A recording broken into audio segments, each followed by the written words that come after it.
itu jangan sampai kurang, jangan sampai keluar waktunya. Rasulullah sallallahu alaihi wasallam bersabda, "Man hafaza 'alaiha kana lahu indallahi ahdun ay yudkhilahul jannah." Ujar Nabi kita, siapa yang menjaga, dia dapat jaminan dari Allah masuk surga.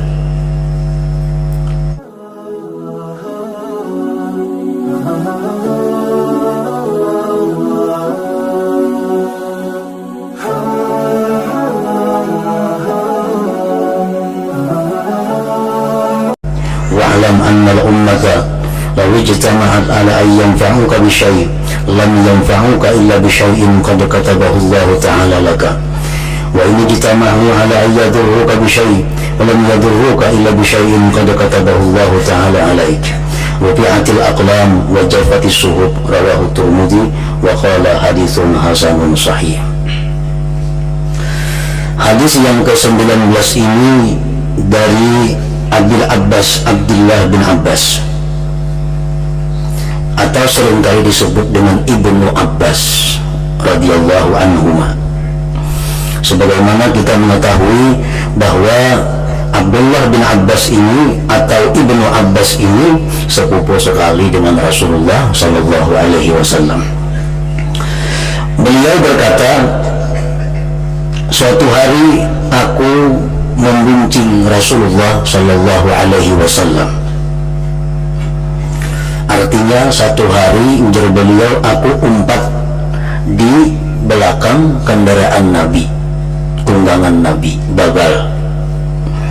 Nah, Nabi kita menunggang bagal, Ibnu Abbas ini umpat di belakang. Faqala li, maka bersabda Rasulullah sallallahu alaihi wasallam kepadaku, ya gulam, hai gulam. Gulam itu sebutan untuk anak-anak yang berusia di bawah 10 tahun. Nah, disebut gulam. Umur sehari gak gulam juga. Umur seminggu gulam, asal jangan lebih 10 tahun.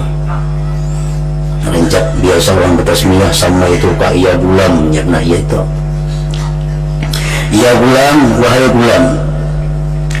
Inni u'allimuka kalimat, aku akan mengajarkan kepada engkau beberapa kalimat.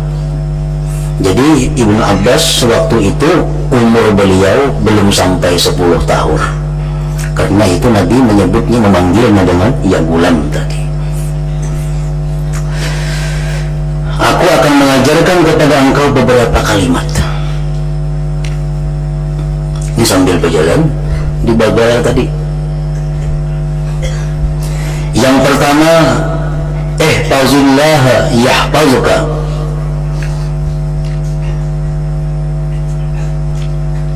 Ihfazillah yahfazuka. Artinya, peliharalah Allah, niscaya Allah memelihara engkau. Nah, itu artinya, terjemahnya. Maksudnya ada dua. Satu yang khusus, dua yang umum. Yang khusus adalah ihfaz ma amarallah bihifzih.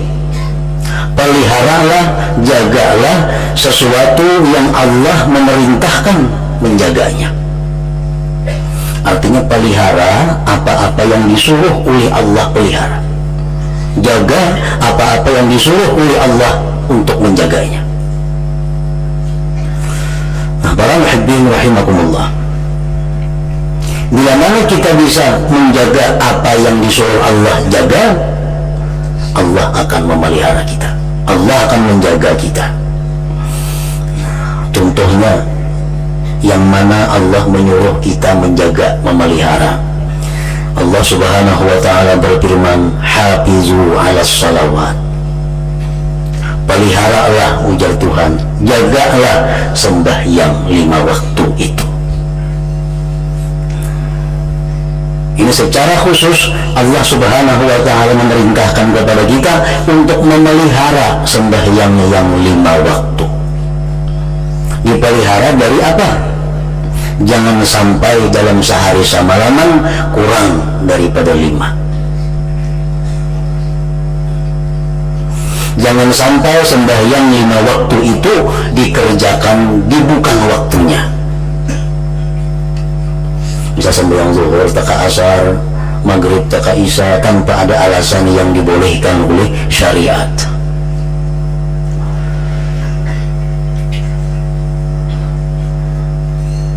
Hafizu ala shalawat, peliharalah sembahyang yang 5 waktu itu, jangan sampai kurang, jangan sampai keluar waktunya. Rasulullah sallallahu alaihi wasallam bersabda, man hafaza 'alaiha kana lahu indallahi ahdun ay yudkhilahul jannah. Ujar Nabi kita, siapa yang menjaga sembahyang 5 waktu, dia dapat jaminan dari Allah masuk surga. Asal 5 waktu dijaga, jangan sampai tertinggal, jangan sampai tak keluar daripada waktunya. Nah, para muhibbin rahimakumullah, ini menunjukkan bahwa betapa pentingnya, utamanya itu sembahyang di dalam ajaran agama kita. Allah subhanahu wa ta'ala memerintahkan kita sembahyang salat 5 waktu dengan berbagai macam kemudahan, keringanan. Yang penting kita bisa sembahyang. Kadang-kadang sembahyang berdiri, berduduk, kadang-kadang beruduk, berdiri, kadang-kadang bertilantang, macam-macam, asal sembahyang. Nah, dalam perjalanan jangan sampai kada sembahyang, karena 4 rakaat dibolehkan 2, waktunya jadi 1 digabung zuhur asar, asal sembahyang. Nah, ini pentingnya sembahyang itu. Jangan sampai sembahyang itu kurang, jangan sampai sembahyang itu diqadha. Kalau puasa kita musafir boleh buka, kada puasa dibolehkan Allah, karena mengqadha lain waktu, lain hari. Tapi kalau sembahyang kita musafir tidak dibolehkan qadha mengqadha, karena sudah ada disediakan qasar, ada disediakan jama'. Nah, makanya di sini Allah menerangkan, menegaskan bahwa hafizu 'ala shalawat, peliharalah sembahyang 5 waktu itu. Nah, ini contoh yang wajib kita pelihara. Yang kedua, yang secara khusus Allah memerintahkan kita agar menjaga. Qul lil mu'minina yaghuddu min absarihim wa yahfazu furujahum.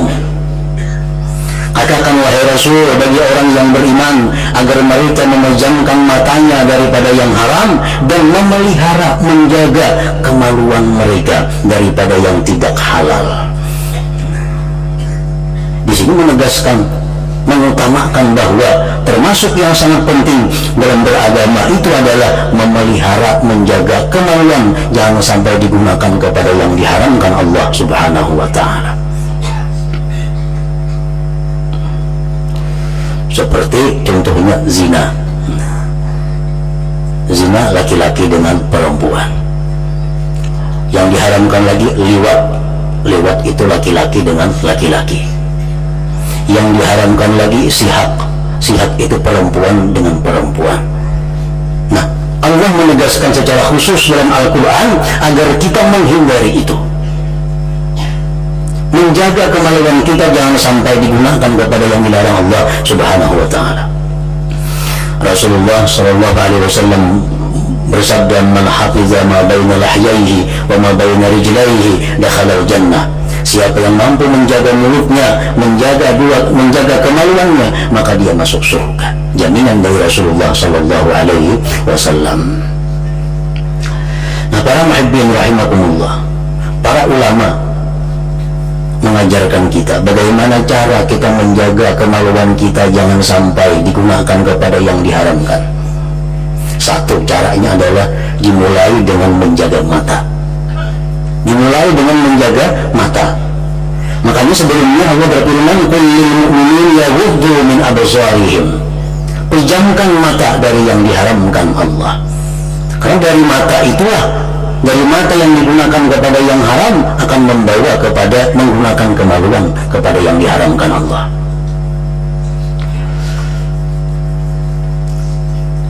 Yang ketiga contohnya yang Allah meminta kita agar dipelihara. Rasulullah sallallahu alaihi wasallam bersabda, ihfazu aymanakum, ujar Nabi, jagalah sumpah-sumpah kamu, jangan sampai dilanggar, jangan sampai dibatalkan. Kita kadang-kadang ada bersumpah, Nah, pelihara sumpah itu. Jangan sampai kita langgar, jangan sampai kita injak-injak sumpah kita. Karena itu adalah mengandalkan, mengatasnamakan Allah yang Maha Agung. Sekali kita bersumpah, pertahankan sumpah itu sampai mati. Nah, kecuali kalau kita melanggar sumpah itu ada manfaat yang lebih besar daripada kita mempertahankan sumpah. Nah, itu kita dianjurkan untuk membatalkan sumpah, tapi ada dendanya, ada kafaratnya.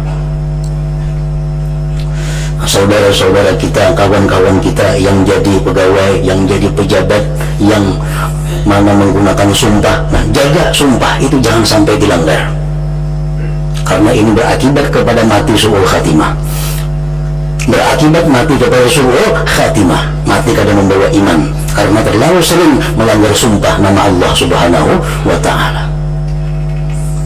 Orang diangkat jadi pegawai, diangkat jadi pejabat, disumpah, demi Allah saya bersumpah akan menjalankan tugas saya dengan sebaik-baiknya. Rakyat kelaparan, ini belum baiklah bertugas itu. Nah, membatalkan sumpah. Rakyat kesusahan, ini bernyaman-nyaman, baiklah tugas langkah itu, maka bersumpah menjalankan tugas dengan sebaik-baiknya. Berapa kali sebulan melanggar sumpah? Ihfazu aymanakum, ujar Nabi, pelihara sumpah kamu. Sayyidina Umar waktu jadi khalifah, jadi presiden, beliau berkata, andai kata ada seekor kambing yang mati kelaparan, aku takut di akhirat diminta pertanggungjawaban oleh Allah Subhanahu wa Ta'ala. Ini Sayyidina Umar. Kalau ada seekor kambing yang mati karena kelaparan, aku takut nanti di akhirat diminta Allah pertanggungjawaban. Kenapa kambing mati kelaparan sedangkan ikan kekenyangan?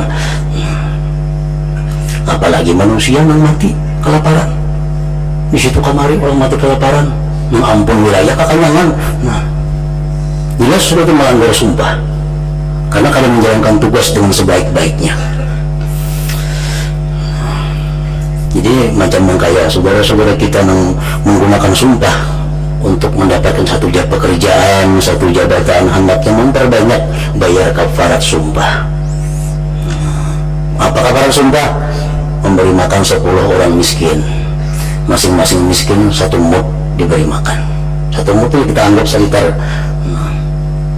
atau memberi mereka orang miskin 10 pakaian, masing-masing 1 pakaian.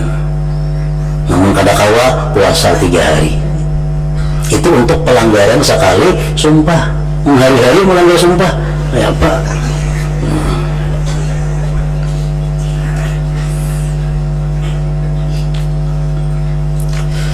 Nah, jadi ini yang dimaksud oleh Rasulullah Sallallahu Alaihi Wasallam. Ihfazillah, pelihara Allah.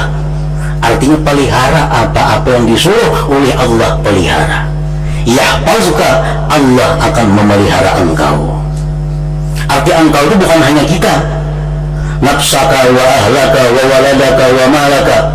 Allah pelihara engkau, diri engkau, keluarga engkau, anak engkau, harta engkau. Allah pelihara dari apa? An kulli syai'in yufsidu imana, dari tiap-tiap sesuatu yang merusak iman engkau. Allah berikan kita harta yang tidak merusak iman kita. Allah berikan kita anak yang tidak merusak iman kita. Allah berikan kita keluarga, istri yang tidak merusak iman kita. Nah, dijaga oleh Allah. Karena kekayaan itu bisa membawa kebaikan, bisa membawa kejahatan. Kefakiran bisa membawa kejahatan, bisa membawa kebaikan. Kesehatan bisa membawa kebaikan, bisa membawa kejahatan. Nah, setiap Allah memberikan kita sesuatu itu, Allah peliharakan kita daripada yang merusak iman kita. Bala datang kepada kita, tapi bala ini justru menaikkan derajat kita. Allah beri kita harta, harta menaikkan derajat kita di sisi Allah. Nah, itu artinya yahfazuka, Allah pelihara engkau. Bila mana kita mampu memelihara yang disuruh Allah pelihara tadi.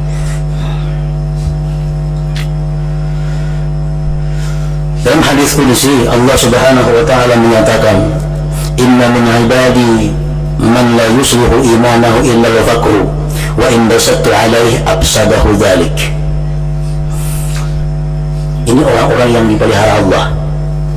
Ujar Tuhan, bahwa sebagian di antara hambaku ada orang yang tidak membaguskan akan imannya kecuali kepakiran. Nah, di antara kita, di antara orang-orang yang dipelihara Allah, hamba-hamba Allah, ada orang yang tidak membaguskan akan imannya kecuali kepakiran. Artinya orang ini kalau fakir, imannya makin tinggi, makin kuat, makin naik. Wa in basattu alaihi afsadahu dzalik, jika aku kayakan dia, kekayaan itu akan merusak dia. Maka ini orang aku berikan kepakiran kepadanya.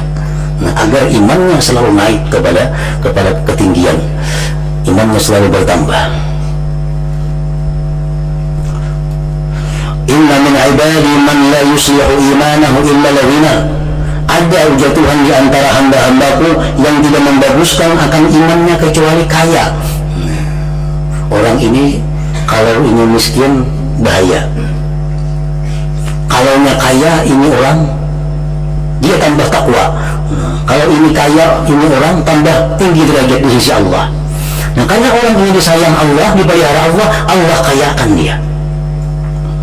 Walau afqartuhu la afsadahu dzalik, jikalau aku fakirkan dia, niscaya kefakiran itu merusak imannya. Wa inna min ibadi man la yuslihu imanahu illa as-sihah walau askantuhu la afsadahu dzalik.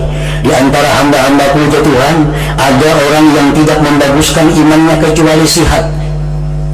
Orang ini kalau sihat, imannya bertambah terus, takwanya bertambah terus. Walau askantuhu la afsadahu dzalik, jikalau dia aku sakitkan, niscaya imannya rusak. Maka aku sihatkan ini orang. Wa inna min ibadi man yatlubu wa inna min ibadi man la yuslihu imanahu illa as-suqmu walau ashahtuhu la afsadahu dzalik. Di antara hambaku ya Tuhan, ada orang yang tidak membaguskan akan imannya kecuali sakit. Orangnya kalau garing tambah takwa, kalau garing banyak zikirnya, kalau garing banyak salawatnya, digaring akan Tuhan. 20 tahun garing aja, Tuhan sayang ini orang kalau garing tambah tinggi derajatnya. Walau ashahtuhu la afsadahu dzalik, jikalau dia aku sihatkan, niscaya itu merusak keimanannya. Ini bila kaya gitu Tuhan, ini orang bahaya. Kalau dia sakit, orang ini baik. Kalau sehat, celaka. Karena Allah pelihara ini orang, Allah sakitkan dia. Wa inna min ibadi man yatlubu baban min al-ibadah fa aqufu anhu likay la yadkhulahu al-ujbu. Di antara hambaku ada orang yang hendak beribadah, tapi ku tahan ya Tuhan, kada jadi ini beribadah. Kenapa aku tahan? Karena aku tahu kalau ini beribadah, ini akan dimasuki perasaan ujub dan sombong. Itu contoh orang yang dipelihara Allah subhanahu wa ta'ala. Allah selalu menjaga dia, memelihara dia daripada sesuatu yang merusak keimanannya. Ihfazillah, peliharalah Allah, peliharalah yang disuruh Allah pelihara. Yahfazuka, Allah akan memelihara engkau dari sesuatu yang mengganggu, merusak iman engkau. Nah, para muhibbin rahimakumullah, yang kedua kalimat yang disampaikan Rasulullah kepada Ibnu Abbas, ihfazillah tajidhu tujahak. Peliharalah apa yang disuruh Allah pelihara, niscaya engkau dapati Allah itu di depan engkau. Allah selalu menolong, Allah selalu membantu, Allah selalu memberikan kita ketenangan, kebahagiaan. Nah, jadi itu pengertian ihfazillah secara khusus. Kita pelihara apa yang Allah suruh pelihara. Kalau secara umum artinya ihfazillah itu ittaqillah, takwalah kepada Allah. Nah, niscaya Allah akan bersama engkau. Yang ketiga, idza sa'alta fas'alillah. Bila engkau minta wahai gulam, wahai Ibnu Abbas, mintalah kepada Allah. Jangan minta kepada manusia, jangan minta kepada siapa juga pun, mintalah kepada Allah. Nah, kenapa? Minta kepada Allah. Para ulama menjelaskan, minta itu ada terbagi dua. Ada minta yang mesti kepada Allah, kada boleh kepada selain Allah. Seperti apa contohnya? Minta kesehatan. Ini kada boleh kita lawan dokter minta, wahai dokter sehatakan anakku lah, kada boleh, itu berdosa. Wahai dokter sembuhkan penyakit anakku, itu kada boleh. Pertama kesehatan contohnya. Yang kedua taufik dan hidayah, itu mesti minta kepada Allah. Yang ketiga contoh kebahagiaan dunia atau akhirat, itu hanya Allah yang bisa membahagiakan kita. Jangan minta kepada selain Allah. Minta kepada Allah. Minta kepada selain Allah, kita berdosa. Nah yang kedua, ada minta kepada Allah tapi dengan maksud kita minta agar Allah memudahkan. Nah, Allah memudahkan itu untuk kita. Kita minta kepada Allah memudahkan urusan kita, walaupun kita minta kepada makhluk. Misalnya kita hendak mengangkat barang atau benda yang berat, ya Allah mudahkanlah hamba membawa barang itu. Nah, itu bisa karena Allah mendatangkan orang-orang yang membantu kita mengangkat benda yang berat tadi. Kada boleh kita minta, ya Allah bawakan barang itu kalau mahulun, kada boleh itu. Nah, Ta'ala ini datang mengantar ke rumah lah. Nah, ini minta kepada Allah agar dimudahkan membawa sesuatu itu ke tempat. Nah, bisa karena Allah mencarikan orang-orang yang membantu kita, dan kita pun dibolehkan minta bantuan kepada orang lain, asal sebelumnya dulu kita minta kepada Allah kemudahan untuk itu.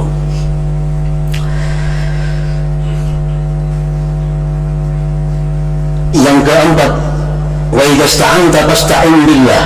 Jika engkau minta pertolonganlah kepada Allah, karena Allah yang mampu menolong kita.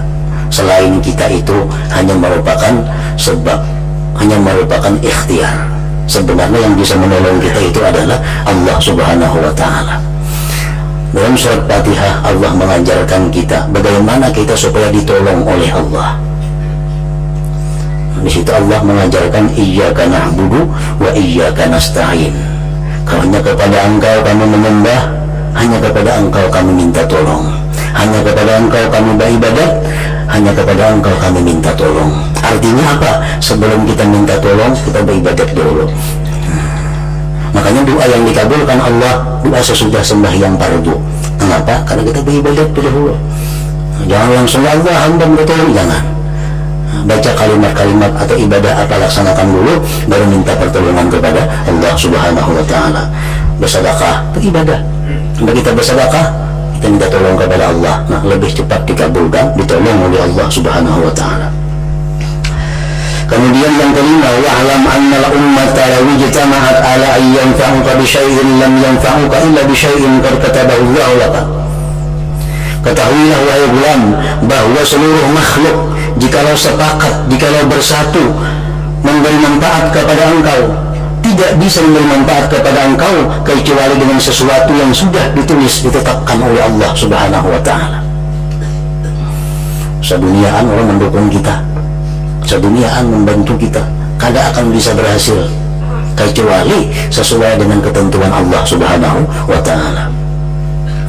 Yang keenam, wa in ijtama'u ala an yadurruka bi syai' lam yadurruka illa bi syai'in qad katabahu Allah Ta'ala 'alaik.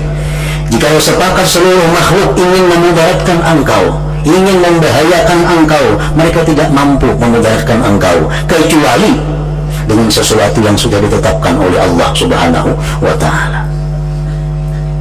Rufi'atil aqlam wa jaffatis suhuf. Sudah diangkat pina dan sudah kering itu lembaran-lembaran. Artinya takdir-takdir Tuhan itu sudah ditetapkan dan tidak akan berubah. Nah, ini hadis, ini kalimat dari Rasulullah yang kelima, keenam, ketujuh. Ini sebenarnya adalah menguatkan tawakal kita kepada Allah Subhanahu wa Ta'ala. Tawakal apa? Bahwa hidup kita, segala apapun yang ada pada kita, itu sudah ditentukan, diatur, ditetapkan oleh Allah Subhanahu wa Ta'ala. Menguatkan tawakal kita. Bagaimanapun orang ingin membantu kita, kalau Allah tidak mengingini, tidak akan terjadi. Nah, tetapi Allah tidak melarang kita untuk berikhtiar. Allah tidak melarang kita untuk bersyariat. disediakan ladang perumahan, disediakan tuku, disediakan dagangan, disediakan pekerjaan, itu hanya sekedar ikhtiar. Padahal itu sedikit pun tidak akan merubah apa yang sudah ditetapkan oleh Allah Subhanahu wa Ta'ala. Nah, jadi di dalam hati kita itu yang terkuat mestinya adalah tawakal, bukan ikhtiarnya itu. Kita ini kadang-kadang terbalik, ikhtiarnya yang terlalu kuat, tawakalnya kurang, sehingga menuhankan pekerjaan, menuhankan gawian, menuhankan perumahan. Nah, kenapa? Karena terlalu ikhtiarnya terlalu kuat, melebihi daripada tawakal. Padahal mestinya tawakal itu yang lebih kuat, ikhtiar ini ala kadarnya. Kenapa ala kadarnya? Karena ikhtiar kada berguna. Umpamanya si anu bulan-bulan kaya raya, sugih.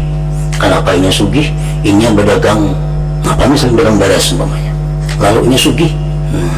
Padahal andai kata ini kada berdagang beras, buhin aja di rumah, ini sugih kayak itu juga ini. Karena sudah ketetapan Allah ini itu sugih. Berdagang hanya ikhtiar. Andai kata kada berdagang pun ini sugih. Karena sudah ditetapkan oleh Allah ini jadi orang yang berhasil. Nah, apabila kita menganggap bahwa usaha ikhtiar itu memberi bekas, nah kita menyekutukan Allah Subhanahu wa Ta'ala. Minum obat ini sihat, itu hanya sebabnya. Padahal andai kata kita hari itu kada minum obat, ya sihat juga. Cuma kita disuruh ikhtiar. Allah sudah menetapkan hari ini sihat. Nah, disuruhnya kita mencari obat, minum obat sihat. Nah, jangan menuhankan obat itu. Nah, jangan terlalu kuat dengan obat itu. Tawakal yang lebih utama. Obat itu hanya nomor 2, nomor 3-nya. Nah, jadi jangan sampai kita terbalik dalam i'tikad kita. Sebab yang terlalu dimenangkan, yang diutamakan, tawakalnya hilang. Rasulullah SAW bersabda, ajmilu bitalab. Ujar Nabi, baik-baik dalam mencari itu. Baik-baik dalam mencari. Elok-elok dalam mencari. Mencari dunia, mencari kesenangan, mencari apa, itu elok-elok. Arti elok-elok itu apa? Tahu waktu. Tahu waktu. Satu. Yang kedua, tahu boleh, yang kada boleh, yang mana.